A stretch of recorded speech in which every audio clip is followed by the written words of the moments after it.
Assalamualaikum warahmatullahi wabarakatuh. Alhamdulillah wassalatu wassalam ala Rasulillah Sayyidina Muhammadin ibni Abdillah wa ala alihi wa sahbihi wa man wala. Amma ba'du. Ma'asyiral muslimin, pemirsa Namirah Media yang dimuliakan Allah SWT, sahabat-sahabat dari kalangan santri, mahasiswa dan juga masyarakat yang dimuliakan Allah SWT. Semoga hari demi hari di bulan Ramadan ini menambah ketebalan iman kita, keimanan kita, ketakwaan kita kepada Allah Subhanahu wa taala, dan kita diberikan kemudahan, kelapangan dan kebahagiaan pada saat menjalankan ibadah puasa sehari-hari.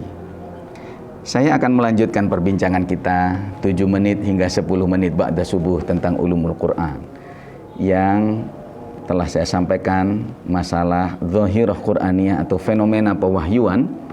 Kali ini saya akan menyampaikan satu argumen lagi tentang status Rasulullah Sallallahu Alaihi Wasallam sebagai nabi yang buta huruf. Jadi, ma'asyiral muslimin, Nabi kita Muhammad SAW itu adalah orang yang nggak bisa baca dan nggak bisa tulis. Cuman hati-hati, jangan tidak bisa baca dan tidak bisa tulisnya Nabi ini kemudian menjadikan cacat pada kepribadian beliau. Enggak. Justru disitulah kelebihan Rasul Sallallahu Alaihi Wasallam. Kenapa dibilang kelebihan? Karena ketika wahyu Al-Quran ini disampaikan nanti, di dalam Al-Quran itu disebutkan kisah-kisah. Ya. Contoh ini, disebutkan kisah-kisah selain hal-hal yang penting yang luar biasa, banyak dan baik-baik semua. Tapi ada kisah-kisah, detil kisah-kisah, di mana kisah-kisah ini ada di dalam biblical stories, ada di dalam Injil, di dalam Taurat. Misalkan kisah tentang nabi-nabi terdahulu. Ya, detil dengan nama, bahkan dengan kejadiannya seperti apa, alur ceritanya seperti apa. Itu satu contoh bahwa Nabi menyampaikan al-qasas fil Quran, ada kisah-kisah di dalam Quran, ya, yang ini menyebabkan beberapa kalangan dari ilmuwan-ilmuwan Barat atau kita kenal dengan sebutan orientalis, orang yang mengkaji dunia timur termasuk Islam atau khazanah keilmuan Islam, menuduhkan kepada Nabi Muhammad SAW dengan mengatakan jangan-jangan Muhammad ini menjiplak, ya, jangan-jangan Muhammad ini belajar dari orang Yahudi atau orang Nasrani, kisah-kisah nabi-nabi itu contohnya, kemudian dia sampaikan kisah-kisah itu dengan bahasanya dan menyebut ini Al-Quran. Ma'asyiral muslimin, tidak ada di dalam catatan sejarah manapun, baik sejarah yang ditulis oleh umat Islam, ya, atau ditulis oleh non-muslim, yang di situ ditemukan fakta bahwa Nabi Muhammad SAW pernah sekolah atau pernah belajar kepada seseorang, berguru. No, tidak ada guru yang dimiliki oleh Nabi Muhammad SAW. Bukan berarti beliau tidak suka pendidikan, bukan. Tapi ketiadaan guru ini adalah kelebihan yang diturunkan kepada Nabi Muhammad SAW, dan itu menjadi bukti bahwa apa yang disampaikan Nabi ini bukan dari guru. Yang disampaikan Nabi ini dari Allah Subhanahu wa ta'ala. Jadi Nabi itu memang nggak bisa baca tulis. Nggak ada riwayat yang mengatakan Nabi pernah 1 jam atau 2 jam duduk bersama pendeta Kristen atau rahib atau para rabai di kalangan Yahudi, ya. Kemudian setelah itu Nabi kemudian mendakwahkan Islam. Nggak ada. Tidak ada riwayat dan tidak ada nama siapapun.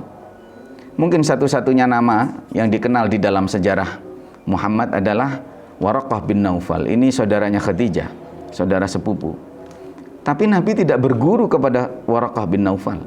Waraqah bin Naufal hanya menegaskan bahwa apa yang diterima Muhammad di dalam gua sempit itu, di gua Hira itu adalah wahyu. Waraqah mengatakan, "Dzaka namus," itu adalah malaikat. Yang mendatangimu itu malaikat yang dulu pernah mendatangi Musa dan Isa. Jadi berbahagialah Muhammad, suatu saat engkau akan menjadi nabi. Jadi apa yang disampaikan Waraqah itu hanya semacam support. Tapi Muhammad SAW tidak pernah belajar dari Waraqah bin Naufal. Ma'asyiral muslimin, ini disebutkan di dalam Al-Quran. Di Disebutkan dalam Al-Quran, andaikan Nabi ini bisa baca tulis, wa ma kunta tatlu min kitab wala takhutuhu biyaminik, ya, wa ma takhutuhu biyaminik idzal lartabal mutilun. Muhammad, kamu enggak nulis, ya, enggak baca kitab, ya, enggak pernah bisa baca kitab dan belum pernah membaca kitab manapun, ya. Dan kamu juga enggak takhutuhu biyaminik, atau kamu menulis dengan tangan kanan, enggak. Karena kalau kamu bisa baca tulis, pastilah dugaan-dugaan para orientalis ini akan menjadi valid, bahwa Al-Quran itu tidak lain merupakan ciplakan atau perpanjangan dari kisah-kisah Bible, kisah-kisah yang ada di dalam kitab-kitab terdahulu, yaitu umat Yahudi dan Nasrani, khususnya yang berada di Mekah dan Madinah. Ma'asyiral muslimin, satu dhahirah Qur'aniyah, satu fenomena Quran yang lain adalah kenyataan bahwa Nabi kita Muhammad tidak bisa baca dan tidak bisa tulis. Dan itu sekali lagi adalah mukjizat. Bagaimana mungkin orang yang nggak bisa baca, nggak bisa tulis, kemudian membawakan satu karya yang hingga 14 abad, hingga hari ini dibaca dan masih belum habis kandungan ilmu, belum habis mukjizat rasa yang dibawa oleh Al-Quran. Sehingga betul lah kira-kira Nabi punya musuh bernama Walid bin Mughirah yang menyatakan bahwa wa ma huwa biqauli bashar, Quran ini bukan omongan orang, ya. Inna alaihi lahalawah, didengar itu enak itu. Padahal orang kafir nih, musuh Nabi, memusuhi Nabi, ya. Wa inna alaihi latalawah, mengapa kok seperti jiwa ini terbawa ketika mengaji Al-Quran? Ini orang Arab, pengakuan dari musuh, ya. Innahu ya'lu wa la yu'la alaih, nggak ada yang menandingi Al-Quran ini. Ini pengakuan dari musuh. Cuman sayang Walid bin Mughirah ini mati tidak syahadat, ya. Padahal pengakuannya sedemikian. Dia ini kalau mendengar Quran nangis. Ya, ini penting. Jadi ilmu saja tidak cukup, memang karena iman, ya. Siapa ini? Walid bin Mughirah ini mengetahui, bahkan memiliki landasan-landasan argumennya untuk bisa mengakui kehebatan Al-Quran di atas al-mu'allaqat, ya, di atas karya-karya sastra yang diprasastikan di dinding-dinding Ka'bah saat itu, dan mengatakan tidak ada yang menandingi Al-Quran. Tapi walaupun begitu, Walid bin Mughirah tidak bersyahadat dan mati dalam keadaan kafir. Ma'asyiral muslimin, hanya saja doa Rasul SAW, bisa saja bapaknya kafir tapi anaknya soleh.